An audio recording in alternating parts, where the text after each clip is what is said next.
მოგესალმებით. შაბათ საღამოს 9 საათზე თქვენ უყურებთ ვახოს ანაიას რეპორტაჟს.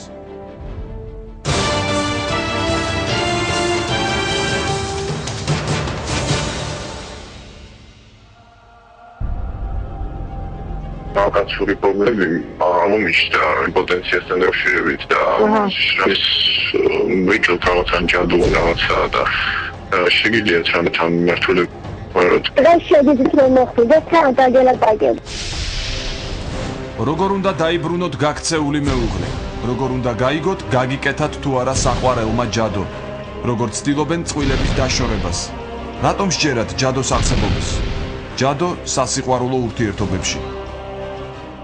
Გაუკეთებ თან რამდენ ხანში ვიქმედებ? შეიძლება ერთ კვირაში ცხრით ჩოქა დაიდგეს. ჯადო კარიერული წინსვლისთვის. აი, მოიგინა უფროსი. ძალიან მინდა რომ ამაში დამეხმარო. მე აღმოჩნდა საკითხზე. კლიენტთა მრავალრიცხოვანი არმია. რა ღირს ჯადოს ახსნა ან სხვისთვის გაკეთება? რაში ხარჯავენ მდიდარი თბილისელები, საშუალო თუ შეჭირვებული ფენის წარმომადგენლების სოლიდურ თანხას? აი და ეს სურათი რომ მოვიტანო, თქო რა დაჯდება მან. ჩვენი კამერა მათ სამუშაო ოთახებში, რომლებიც თავს ჯადო სპეციალისტებს უწოდებენ. ჩვენ გაჩვენებთ, როგორ კეთდება ჯადო. თქვენ უნდა შეულოცო? ხო, ტანსაცმელს მოვატაინებ და მერე შევადარიგებას მიცემ, როგორ უნდა მოიქცეს და უნდა გააკეთო. რატომ ამოწმებენ საძინებლებს და როგორ პოულობენ ჯადოს საჩუქრებშიც კი? ჩვენი მოჯადოებული რესპონდენტი, რომელიც პირადად მოგვიყვება თავის ისტორიას. საწოლის თავთან იყო ფურცელში გახვეული თმები და კვერცხის ნაჭუჭები, რომელიც თეთრი ზაფით იყო გადახვეული. როგორ უნდა დაადგინოთ, გაგიკეთეს თუ არა ჯადო თქვენ გარშემო მყოფმა ადამიანებმა?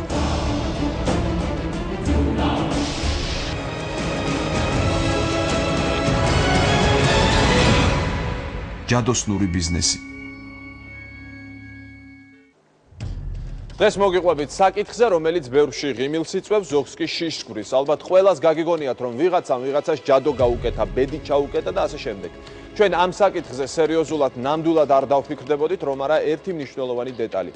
სხვისთვის ჯადოს გაკეთებაში ან მოშორებაში ჩვენი მოქალაქეები სოლიდურ თანხას ხარჯავენ. შესაბამისად, ეს საქმე მომგებიან ბიზნესად იქცა. გადაცემის დასკვნით ნაწილში გაჩვენებთ, როგორ კეთდება ჯადო, მაგრამ მანამდე ყველაფერს თანმიმდევრობით მივყვეთ. ჯადო კარიერაში წარმატების მისაღწევად, როგორ უნდა წაართვათ ადგილი თქვენს დირექტორს ან მოამატებინოთ ხელფასი, ყავდეთ თქვენი გავლენის ქვეშ. ზოგი თვეობით იმისთვის აგროვებს ფულს, რომ სხვას ჯადო გაუკეთოს. ერთ-ერთმა ექსტრასენსმა თავისი სქელტანიანი ბოლომდე შევსებული ბლოკნოტიც გვაჩვენა, სადაც სხვა არაფერი ეწერა გარდა კლიენტთა სახელებისა და გვარებისა. ყველა ოცნებობს წარმატებულ კარიერაზე, კარგ თანამდებობასა და მაღალ ხელფასზე. რას იფიქრებდით, როცა გეტყოდნენ, რომ ყველაფერი არც ისე რთული მისაღწევია? თუ ინტერნეტში მოძიებულ ინფორმაციას დავუჯერებთ, არსებობენ ადამიანები, რომლებსაც დახმარების გაწევა და ნებისმიერი სურვილის ასრულება შეუძლიათ. საჭიროა მხოლოდ მათთვის ჯადოს შეკვეთა. ჩვენც ერთ-ერთ მათგანს უკავშირდებით. მე ვმუშაობ ერთ-ერთი კომპანიაში. აი, მოიგინა უფროსი. იმის გამო ვთქვი, რომ ვიმსწავლოთ მის ადგილს, ძალიან მინდა რომ ამაში დამეხმარო. მე აღმოჩნდა საკითხზე. საქართველოს მოხვიდა თუ კარგად ლაპარაკობ. როცა ნათელმხილველთან მივედით, მოგვცა საჭირო საგნების სია. ბოქლუმი, სანთელი, საფლავიდან წამოღებული მიწა და შავი ძაფი. გვპირდება, რომ ამ ნივთებიდან მკითხავი ჯადოს დაგვიმზადებს და უფროსის თანამდებობის დაკავებას მაქსიმუმ 40 დღეში შევძლებთ. თავარია მიწა, რომელსაც შეულოცავს, კონკურენტს დავუყაროთ და მან ფეხი დაადგას. ნათელმხილველმა იმის დანახმა ვერ შეძლო, რომ ჩვენ გამოგონილ ამბავს უყვებოდი და არც ვინმეს ადგილის დაკავება გსურდა. იმისთვის, რომ გაგვერკვია სანამდე წავიდოდა მისი ფანტაზია, კიდევ ერთხელ დავუკავშირდით, ამჯერად სხვა პრობლემის მოსაგვარებლად. განხილება ვნახე თქვენი ინტერნეტში და ზოგადად კაცური პრობლემები ამომიშთა პოტენციასთან დაშორებით და ეს ვიქილ თავთან ჯადო რაღაცა და შეგიძლიათ რამთან მართულებ და შეგიძლიათ რომ მოხდეს თან დაგელაპაგებით. და გიკითხავ და ნახოთ რა ხდება შესაძლებელში და დაგელაპაგები, იმ საკითხებს შეიძლება გეტყვით. აღმოჩნდა, რომ ნათელმხილველი ჩვენი ექსპერიმენტის გმირს, სექსუალურ ფუნქციასაც უპრობლემოდ აღუდგენდა. მისთვის საქმე ოდნავ მაინც რომ გაგვერთულებინა, თავად ავადმყოფი კი არა, ავადმყოფის მეგობარი ესტუმრა და დაუსწრებლად მკურნალობას თხოვა. აი სურათი რო გამოეტანებინა, ჩემის მიხედვით მე მიკითხავდი და გეტყოდი რა ხდებოდა. აი რა იყო გამოწვევა და დიაგნოზს დავსვამდი და ვიტყოდი რა ჭირდება მე და მე ვიტყოდი რა უნდა მომიტანო. მარტო სურათით ესეთი რაღაცა არ შეიძლება გაკეთდეს. მარტო აი თვითონ რობერ მოგიდეს. თქვათ ასე. მე შენივლი მაგის ხო სურათს მე მოგიტანს თქვათ. ესე გავაკეთოთ. ხო კი, მაგრამ მე თვითონ მაინც უნდა მოვიდეს ერთხელ მაინც თვითონ. თვითონ ჭირდება მე ხუნდა აუხსნა რა უნდა გააკეთოს. ერთხელ მაინც და მე ლოცვებზე შენ ხორნეია ლოცვებზე. თქვენ უნდა შეულოცო? ხო, დასაწყისს მოვატაინებ და მე შევადარიგებას მიცემ როგორ უნდა მოიქცეს რა უნდა გააკეთოს. მე პრობლემა არ შეექმნა. თქვენ შეგიძლიათ მიხდეთ ჯადოა, არა არის ჯადო. თქვენ მიხდეთ? კი და მაგი მაინტერესებს რას ვიწახი. შეიძლება ჯადოც არ იყოს საერთოდ? თქვა. სხვანაირად არ შეიძლება გამორიცხულია და სხვა. მარჩიელმა დაასკვნა, რომ იმპოტენციის მიზეზი ჯადო იყო. ექიმი დიაგნოზს დაუსვა. ექიმი დაუსვა. არანაირ ექიმი შეიძლება გაშიო ჯეროს დიაგნოზი დაუსვას, მევსები გაუკეთოს, მკურნალოს წავლები დაუშვა, შედეგი არ იქნება. ეკლესიურად არ შეიძლება მაგით ფასში ეკლესიურად არა, ვინ გამიკეთებს იმის. უდენი ხო? უსხარ. ხო არის კვეთებულნი მსხლოსული. ეს ბევრი გადაშვა რა ვარ შედეგი არ მეგერაგები. ნათელმხილველმა ერთადერთ მშველელად საკუთარი თავი დაასახელა და 300 ლარის სანაცვლოდ ყველა პრობლემის გადაჭრას დაგვირდა. ყველაზე ხშირად ფულს სასიყვარულო ურთიერთობების მოსაწესრიგებლად იხდიან. ჩვენ ექსპერიმენტი ჩავატარეთ. ვუკავშირდებით ადამიანს ინტერნეტში მითითებულ ტელეფონის ნომერზე, რომელიც გვპირდება, რომ ჯადოს მოგვიხსნის და თუ საჭიროა სხვას გაუკეთებს. ერთი სიტყვით, პრობლემის მოგვარებას გვპირდება. ჩვენი რეპორტაჟის გაგრძელება. როგორ უნდა მოიქცეთ, თუ შეყვარებულმა მიგატოვათ, ან ქმარი სხვა ქალთან წავიდა. ქალბატონების ერთი ნაწილი მომხდარ ცეგუებას, ხვები კი გამოსავალს პოულობენ. კითხავების, ნათელმხილველებისა და ექსტრასენსების დახმარებით ქალბატონების სასურველ ადამიანს გავლენის ქვეშ აქცევენ. ყოველ შემთხვევაში მათ ასე სჯერათ. ხშირად სასიყვარულო ჯადოები უფრო მეტად კეთდება და მომრავლდნენ, ასე ვთქვათ, მონადირე ქალები. რამდენად მარტივია ჯადოს გაკეთება, რა არის საჭირო და რა თანხებთანაა დაკავშირებული. ჩვენმა გადამღებმა ჯგუფმა კიდევ ერთი ექსპერიმენტი ჩაატარა. ძალიან დელიკატურ საკითხზე გაწუხეთ თქვენი განცხადება ვნახე ინტერნეტში. ხო, მითხარით რა გაწუხეთ? ბებში დახმრება და ანუ ზუსტად რო განმემართ შეგიძლია. შეგინდა რომ ის ბიჭი იყოს შეხა, ხო? ხო, აბა გინდა მე. მისი სურათი გააქვს? სურათი მაქვს. ხო, მოიტანე სურათები და მოდი. იმისთვის რომ პრობლემაში კარგად გარკვეულიყო, ნათელმხილველმა კონსულტაციაზე დაგვიბარა. ჩვენც შემდეგი ამბავი გამოვიგონეთ. გათხოვილ ქალს 2 წლიანი თანაცხოვრების შემდეგ მეუღლე დაშორდა. მიზეზი სავარაუდოდ სხვა ქალი იყო. ქმარს ბოლო დროს ნერვული აშლილობა ჰქონდა. ცოლზე გაღიზიანებული იყო და სახლიდან წავიდა. სასოწარკვეთილი ქალი კი ექსტრასენს ეწვია. რა შეგვეღო ხარ ასეთი პატარა გოგო, აი ჯანმრთელობასაც უკვე ასე იმოქმედა. და შენ კარგად ხარ?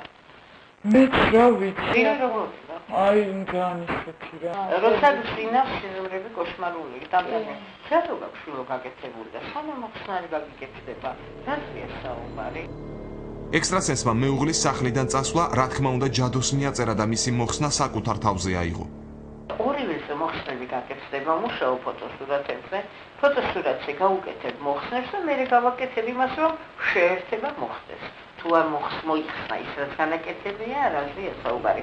მარჩიელი ჩვენს გმირს ქმრის დაბრუნებას შელოცვილი და შეზავებული წყლით პირდება. შემდეგ კი იმისთვის, რომ ცოლ-ქმრული ურთიერთობა კიდევ უფრო გაამყაროს, ქმარს ცალკე უნდა გაუკეთოს ჯადო. აი როცა მოყვარს, მე უკვე ვკეტავ, კაცობასაც ვკეტავ, რომ ვერცერთ ქალთან ვერ შესწრებს ეს სექსუალური კონტაქტის დამყარებას. ეს როგორ ხდება? აი ეს ლოცვებია, მაგია. აბა როგორ არის, მაგრამ თეთრი მაგია. ექსტრასენსის მომსახურება ძვირადღირებული აღმოჩნდა. საერთოდ ეს არის ძალიან ძვირადღირებული საქმე. რეალური გამკეთებელი ხასასადებს და თვითონ ძვირადღირებულ მასალებზე მუშაობდა, ჩემს შრომაზე ვადიან ღამეებს ვაქენებ. მე $700 მუშაობ საერთოდ. დახმარებას დაგვირდა სხვა მკითხავიც, რომელსაც განსხვავებული ისტორიით მივაკითხეთ. ამჯერად ჩვენი გმირი სხვისი მეუღლის ხელში ჩაგდებას ცდილობს. ვიზიტზე შეთანხმება ისევ სატელეფონო ზარით მოხდა. მინდა რომ დამეხაროთ და რამენიღაც ის ადამიანი დავაბრუნო ჩემთან. ყველაფერი ისე იქნება, როგორც შენ გადაგარდება და როგორც შენ გაწყობს. რა უკეთებ, თამარ რამდენ ხანში მოქმედებს? შეიძლება ერთ კვირაში ცუხლი ჩოქა დაიდგეს, მაგრამ 40 დღე გარანტია. კითხავმა ისტორიის ჩვენგან მოსმენას ამბის კარტით გაგება ამჯობინა. შენ რო გითხრა რომ არ ვარ მეთქი არა. სიყვარულით ფიქრობ. ყველაფერს კაიგი. მაგრამ იმედით არის ამასთან გაჩერება. ანუ გაკეთებულია კამათი. რომელსაც შეიძლება რომ ყველანაირად ეს განთავსება. შეიძლება ამ გაკეთებულმა ამას ძალიან ბევრი აღმოჩნდა. თვითონ კითხავმა ჩვენი ექსპერიმენტის გმირი დააიმედა, რომ სასურველ მამაკაცს ნამდვილად უყვარდა, მაგრამ საქმე თურმე არც ისე მარტივად ყოფილა. თურმე ცოლს გაუკეთებია თავისი ქმრისთვის ჯადო და მისი ოჯახის დანგრევა გართულდებოდა. თავისი ამას თავდვინია კარული და გაკეთებულია და ის იდულებით არის. ამას მოხსნა ჭირდება. ანუ მე გაკეთებულია. და შენიდან უნდა მოიხსნა და პლუს ამას შენთან ერთად იმანაც უნდა მოხსნა. კითხავისგან გავიგეთ, რომ ერთი და იმავე ადამიანისთვის ჯადოს რამდენჯერმე გაკეთება შეიძლება მომაკვდინებელიც კი იყოს.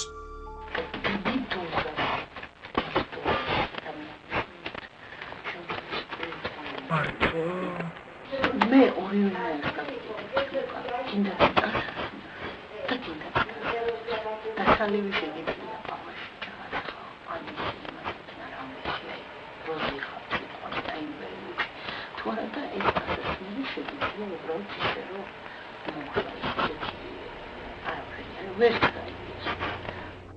ჯადოს გაკეთებაში 500 ლარი მოგთხოვეს. ექსტრასენსმა 100%-იანი გარანტია მოგცა. ექსპერიმენტიდან ნათლად ჩანს, რომ სასიყვარულო ურთიერთობების ამგვარი მოგვარება სირთულეს არ წარმოადგენს და მხოლოდ სოლიდურ თანხებს უკავშირდება. მარჩიელები, მკითხავები, ექსტრასენსები, როგორც წესი, არცად არიან ოფიციალურად დარეგისტრირებული. შემოსავალი მთლიანად მათთან რჩება. ბევრს უნახავს უცნაური საგნების სახლთან, საწოლთან, სამსახურში. შეხვდებით ადამიანებს, რომლებიც ამბობენ, რომ მიაგნეს კვერცხის ნაჭუჭებს, თმებს, შავ ძაბს, ცხოველის ან ფრინველის მოკვეთილ თავს ან კიდურებს. როგორ კეთდება ჯადო, როგორ შეიძლება სხვადასხვა დანიშნულების ნივთები ადამიანებზე გავლენის იარაღად იქცეს. ყველაზე მარტივი ჯადო ბოქლომით კეთდება. ადამიანის სურათსა და ახალ ბოქლომზე სპეციალური შელოცვები იკითხება. შემდეგ ბოქლომს კეტავენ და მიწაში მარხავენ. შეიძლება ბოქლომი მიტოვებულ ადგილზე ჩიაბან, ან სულაც წყალში გადააგდონ. თავარია მისი გახსნა ვერავინ შეძლოს. მარჩიელების წარმოდგენით ამ რიტუალის შემდეგ ადამიანს ბედი ეკეტება. ჯადოს გავრცელებული კიდევ ერთი ფორმა. 7 სხვადასხვა საფლავიდან მოტანილი მიწის შელოცვა. რიტუალის შემდეგ, ვინც ამ მიწას ფეხს დაადგამს, ცხოვრება აერევა და იქ სადაც მიწას დაუყრიან, მისვლა აღარ მოუნდება.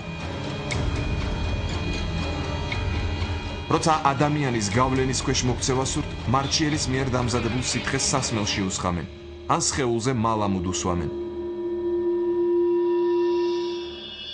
არსებობს კიდევ ერთი რთული ჯადო, როცა სასურველ შედეგს თმით, გაურკვეველი ფიგურების შეკერვით ან ცხოველის ნაწილებით აღწევენ.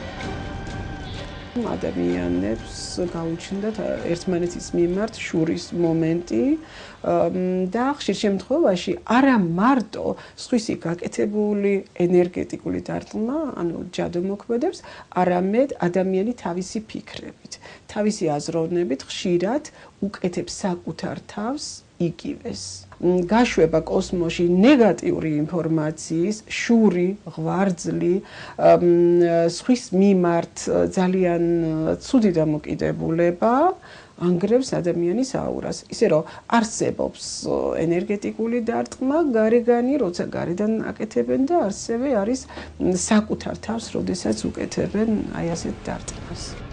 ნივთებს ადამიანების სახლის სარდაფში, შესასვლელთან, ოთახის კუთხეებში, ტანსაცმელსა ან თეთრეულში პოულობენ. ჩვენი რესპონდენტი, რომელსაც ვინაობის გამხელა არ სურს, იხსენებს, რომ მან უცნაურ ნივთებს საწოლის თავსა და ფეხს შორის მიაგნო.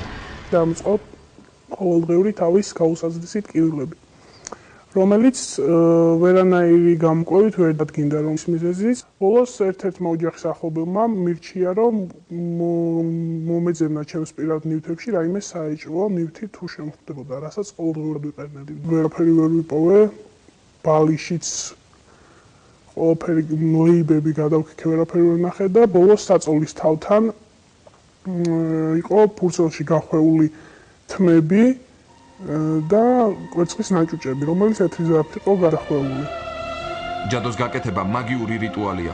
ყოველთვის არსებობდა ლეგენდები იმ ადამიანების შესახებ, რომლებიც ეშმაკის დახმარებით სხვებზე ზემოქმედებდნენ. ასეთებს კოცონზე წვავდნენ.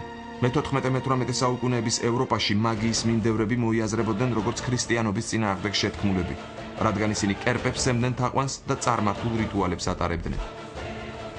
ადამიანს ოდითგანვე აინტერესებდა ზემოქმედება თავის გარემოზე, ადამიანებზე თუ ფიზიკურ გარემოზე და ამისთვის ამ მიზნით ის საუკუნეების მანძილზე განსხვავებულ მეთოდებს მიმართავდა. და მაგიური ზემოქმედება არის ერთ-ერთი ყველაზე ძველი ზემოქმედების ფორმა, რომელსაც ადამიანი ირჩევს ხოლმე გარემოზე ზემოქმედების მიზნით. არაერთგვაროვანი იყო მაგიის მიმდევრებისადმი დამოკიდებულება ინგლისში. იქ მიიჩნევდნენ, რომ არსებობდნენ თეთრი მაგები, რომლებიც სიკეთეს ემსახურებოდნენ და ადამიანებს წარმატების მიღწევაში ეხმარებოდნენ. შემიძლია ვთქვა დაბეჭდებით, რომ არსებობს ნამდვილად ენერგეტიკული დარტყმა ჯადო და არის ადამიანი, მე პირადად ძალიან კარგად ვიცი ის ადამიანი, რომელსაც მე შეგნებულად არ მინდა ვთქვა ვიზია საუბარი, რომელსაც გაუკეთეს ჯადო, რომელიც მიიყვანეს თითქმის სიკვდილის პირამდე, მაგრამ იმდენად ალალი იყო ის ადამიანი, იმდენად სუფთა დარჩა ბოლომდე, მის გადარჩენას კაციშვილი არ ელოდა, იგი ადგა ფეხზე, იგი დღეს ჯანმრთელია, იგი დღეს ძალიან წარმატებული ადამიანია და ის ადამიანი, ვინც მას მიაყენა ეს ენერგეტიკული დარტყმა, მთლად არის, ასე ვთქვათ, გაუბედურებული. ასე რომ ბუმერანგის პრინციპმა ძალიან კარგად შეასრულა თავისი ფუნქცია. თეთრ თუ შავ მაგიაზე წარმოდგენები უხსოვარი დროიდან არსებობს. მაგიაზე მოთხოვნა 21 საუკუნეშიც არსებობს. თან ეს საქმიანობა მომგებიანი ბიზნესია. ჩვენ ჩავწერეთ ადამიანები, რომლებიც ამტკიცებენ, რომ ჯადო გაუკეთეს. შემდეგ წავიდნენ მარჩიელთან და ჯადო მოიშორეს. საერთოდ არსებობს თუ არა ჯადო და რა მოვლენასთან გვაქვს საქმე? რა პოზიცია აქვს ამ საკითხზე ეკლესიას და რას ფიქრობენ ფსიქოლოგები? ჩვენი რეპორტაჟის გაგრძელება. ჯადო მაგალითად მორწმუნე ადამიანს არ წავს. არაჯერა რა, რომ ჯადო ჭრის. მე ვიცი რომ ხალხი დადის ვიღაცებთან. მე მაქვს შელოცვა. ხო და რამდენად მართალია არ ვიცი. არც გავიფიქრებ რომ მივიდე მკითხავთ ან მე მჯერა რომ არსებობს ჯადო და მეშინია. განათლებული ხალხი და დიდი მამები ამბობენ რომ ჯადო არსებობს. რატომ სჯერათ ადამიანებს, რომ შელოცვითა და ნივთებით სხვაზე ზეგავლენის მოხდენაა შესაძლებელი? ჩვენ შეკითხვით ფსიქოლოგებს მივმართეთ. ვინ არის ორიენტირებული ჯადოზე, ვინ არის ორიენტირებული ცრურწმენებზე? რა თქმა უნდა, ამ ხრივ ეს არის რელიგიურად გაუნათლებელი, ინტელექტუალურად განუვითარებელი, კულტურულად განუვითარებელი ადამიანი, სოციალურად განუვითარებელი ადამიანი, ზარმაცი გონების და ქცევის მქონე ადამიანი. აი ესეთი ადამიანი არის, ვინც ექცევა ამ ტყვეობაში. ჯადო რომ აქტუალური საკითხია, ამას სოციალური ქსელები ადასტურებს. ადამიანები ინტერესდებიან, აქვს თუ არა ჯადოს რეალურად ძალა და არის თუ არა ცოდვა, როცა სხვას უკეთებ მას. ინტერნეტში თავისუფლად მიაგნებთ იმ ადამიანებსაც, რომლებიც ჯადოს მოხსნას, ბარაქის გაკეთებას და ნებისმიერი პრობლემის მოგვარებას გვპირდებიან. განცხადებებში მითითებულია საკონტაქტო ნომრები და მისამართი. მაგიური ძალის თემას გაზეთებიც ხშირად ეხებიან. იბეჭდება სტატიები ნათელმხილველების, ექსტრასენსებისა და მკითხავების შესახებ. რესპონდენტები ძირითადად ყვებიან, რომ მათ მომავლის ჭვრეტის, მაგიისა და შელოცვის ნიჭი ბავშვობიდან აქვთ. საჯაროდ საუბრობენ საკუთარ გამოცდილებაზე და არც ბოროტი ძალისგან დასაცავ რჩევებს იშურებენ. ლეიფში იყო ჩაკერებული. ჩემი მითითებით ქვეშაგები დაარღვია და რძლის მიერ გაკეთებული ჯადო იპოვა. საბედნიეროდ ახალი იყო და მის მოხსნაზე ბევრი დრო და ენერგია არ დამიხარჯავს. რაც შეეხება ძველ, ანუ დიდი ხნის წინ გაკეთებულ ჯადოებს, ძალიან ძნელად, ზოგჯერ კი საერთოდ არ იხსნება. სამწუხაროდ ზოგიერთები გვიან მოდიან ჩემთან, ზოგმა არც კი იცის, რომ ვიღაცამ 15-20 წლის წინ ჯადო გაუკეთა. არაერთი კანონია მიძღვნილი მისნობით, მკითხაობით და მსგავსი საქმიანობით დაკავებული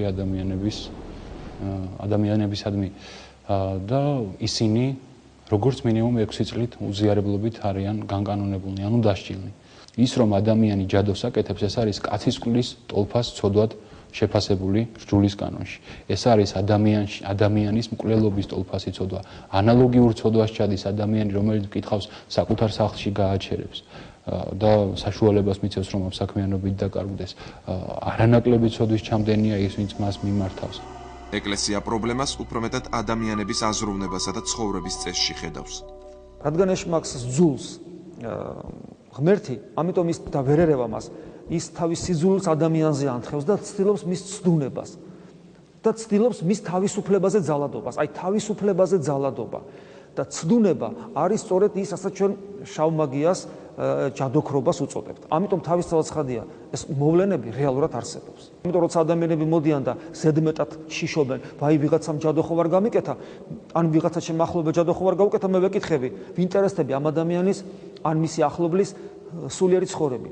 და როცა აღმოჩნდება, რომ ეს ადამიანი ღმერთისგან მოწყვეტილია, მე ვეუბნები, რომ რაღა ჯადო გინდა, ყველაზე დიდი ჯადო საკუთარი თავისათვის თვითონ ეს ადამიანია, იმიტომ რომ მან უარი თქვა სიცოცხლის წყაროზე. და რა თქმა უნდა, მის ნებელობაზე ადვილად იძალადებს სხვა. ადამიანის რომელსაც აქვს გაკეთებული და მიყენებული ენერგეტიკული დარტყმა ხდება ძალიან ცუდი ზეგავლენის ქვეშ.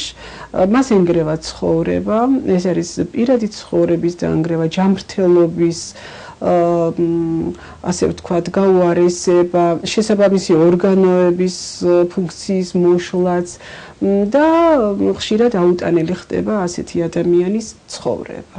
ფსიქოლოგების აზრით, მაგიური ძალის არსებობა და მისი გავლენის დაჯერება ადამიანებში შესაძლოა საკუთარი თავის გამართლების ერთ-ერთი ხერხი იყოს. ადამიანს ხშირად გჭირდება თავდაცვა საკუთარი თავისგანაც. ანუ ადამიანის სისუსტეები, გაუცნობიერებელი პიროვნული და ადამიანური მხარეები, რომელიც ადამიანს არ აქვს გაგებული, რომ ეს მისია, ან არ მოსწონს, რომ მისია, არ უნდა რომ იყოს ასეთი. და ესეთი აი მაგალითად გასაგები რომ იყოს არის უარყოფითი თვისებები, რომელიც არ უნდა რომ დაიჯეროს, რომ მისია. თქვათ, ბოროტება, ეშმაკობა, სიზარმაცე და რა უნდა უყოს აი ასეთ საკუთარ ნაწილს. ადამიანი საკუთარ მიუღებელ, გაუცნობიერებელ ნაწილს, თვისებას მიაწერს ვიღაცა სხვას. მას არც უცნაური საგნები უპოვია სახლში და ამტკიცებს, რომ არც ბოროტის მსურველები ხავს, მაგრამ კითხავს მაინც მიაკითხა. ჩვენი რესპონდენტი ფიქრობს, რომ ჯადოს ზეგავლენის ქვეშაა, უჩივის თავის ტკივილსა და უძილობას. რაღაც შეიცვალა აშკარად, რის შემდეგაც გავხდი ძალიან ნერვიული, თავს ვეღარ ვაკონტროლებდი. ვიფიქრე ჯადო მქონდა გაკეთებული, იმიტომ რომ როგორც იცით, აი თავის ტკივილები ახასიათებს ასევე უძილობა, როცა ვიძინებდი, მაშინაც კოშმარებს ვხედავდი და აღმოჩნდა, რომ სერიოზული, ძალიან რთული ჯადო მქონია გაკეთებული. მომცეს წყალი, რომელიც იყო რაღაც შეზავებული, ანუ ზუსტად არ ვიცი, რომელსაც ვიღებ. როცა ჩემზე რაღაც ძალადობს, ეს თავისთავად ცხადია ბოროტებაა, მაგრამ როცა ის მერევა, ეს უკვე ჩემი ბრალია, იმიტომ რომ წესით მე როგორც ღვთის ხაც, თუ მე სწორი არჩევანი გაკეთებული მაქვს, ის ჩემზე ვერ უნდა მოქმედებდეს, ვერ უნდა მერეოდეს. ფსიქოლოგების აზრით, ადამიანი, რომელიც მკითხავს ჯადოს გასაკეთებლად აკითხავს, სერიოზულ დახმარებას საჭიროებს. არაფრით არ უნდა იყოს ადამიანი იმ კონდიციამდე მისული, ვიხმაროთ ეს სიტყვა, რომ აი მეტი გზა აღარ არსებობს, მე ეკლესიაში არაფერი არ მეშველება, მე სადღაც ვიღაცას უნდა მივმართო, იქნება მან რაღაც შემილოცოს, იქნება მან რაღაცა გამომილოცოს, იქ რაღაცა შავტარიანი დანით იქნება, კვერცხით იქნება, სანთლით იქნება თუ ხატით იქნება, ამას არა აქვს არავითარი მნიშვნელობა. ზიგმუნდ ფროიდი ერთ-ერთი ყველაზე პოპულარული ფსიქოლოგი და ალბათ მეცნიერიც თვლიდა, რომ ჯადოებით ხიბლი ერთგვარი ნევროზის ფორმაა და ადამიანი, რომელიც ასეთი საქმიანობით არის გატაცებული, სერიოზულ ფსიქოლოგიურ დახმარებას საჭიროებს. სხვათა შორის მეცნიერებმა ძალიან ხშირად და ძალიან დეტალურად იკვლიეს მაგიის ფენომენი. მე აი რამდენიმე ეთნოგრაფს ჩამოვთვლი, ესენი არიან ფრეზერი, ესენი არიან ტეილორი და სხვები, ლევი სტროსი, რომლებმაც სწორედაც რომ მაგია დაუკავშირეს პირველ ყოფილ აზროვნებას. როდესაც სამყაროზე რაციონალური ზემოქმედება და რაციონალური გაგება სამყაროსი იცვლება არქაულ, პრიმიტიული, ასე ვთქვათ, ფორმებით დამოკიდებულებისა. რეალურად ასეთ ადამიანებს სჭირდებათ ფსიქოლოგი, აღმზრდელი, პიროვნული დახვეწა, განვითარება, კულტურულ განვითარებულ, დახვეწილ, გონიერ, რაციონალურ ადამიანს არ ჭირდება ასე ვთქვათ, მკითხავი და ჯადოს მომხსნელი. დღევანდელი გადაცემა ამით დასრულდა. შევხვდებით ერთმანეთს მომავალ შაბათს საღამოს 9 საათზე პირველ აქზე. ნახვამდის.